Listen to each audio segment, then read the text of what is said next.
वज़ीर-ए-आज़म के सियासी मुशीर राना सनाउल्लाह ने तहरीक-ए-इंसाफ को हुकूमत का तहरीरी जवाब वसूल करने का मशवरा दे दिया। Program live with Adil Shahzeb में बात करते हुए वाज़ेह किया कि पीटीआई आए और मुज़ाकरात करे, उनसे बातचीत में कोई चीज़ छीन तो नहीं लेंगे। ये भी तस्दीक कर दी कि आर्मी चीफ ने पीटीआई को सियासी जमातों से ही बात करने का मशवरा दिया और 9 मई पर माफी मांगने का कहा। मुज़ाकरात नहीं होते, हमारे साथ मुज़ाकरात में को कौन सा हमने उनको को पकड़ के बिठा लेना है या उनसे कुछ चीज़ छीन लेनी है। बैठना है ना, बात करनी है इज्जत के साथ, एहतराम के साथ। तो जिस तरह से उन्होंने चार्टर ऑफ डिमांड हमारे हवाले किया, हमारा जवाब जो है वो लें, आए हमारे पास। मीटिंग स्पीकर साहब गालबन बुला रहे हैं, तो वहाँ पे वो हमारा जवाब पढ़ के उसके बाद हमारे साथ बहस करें, मुबासा करें, अपनी बात को जो है वो कि हमें कायल करें।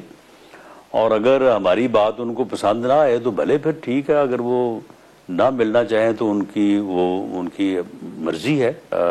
आर्मी चीफ ने कतन इनके साथ कोई किसी पॉलिटिकल इश्यूज के ऊपर जो है वो बात नहीं की। उन्होंने साफ कहा कि पॉलिटिकल इश्यूज के ऊपर पॉलिटिकल पार्टीज फोर्सेस आपस में बात करें, मामलात को रिजॉल्व करें। हमें इसमें कोई एतराज़ नहीं है, बल्कि हमें खुशी होगी।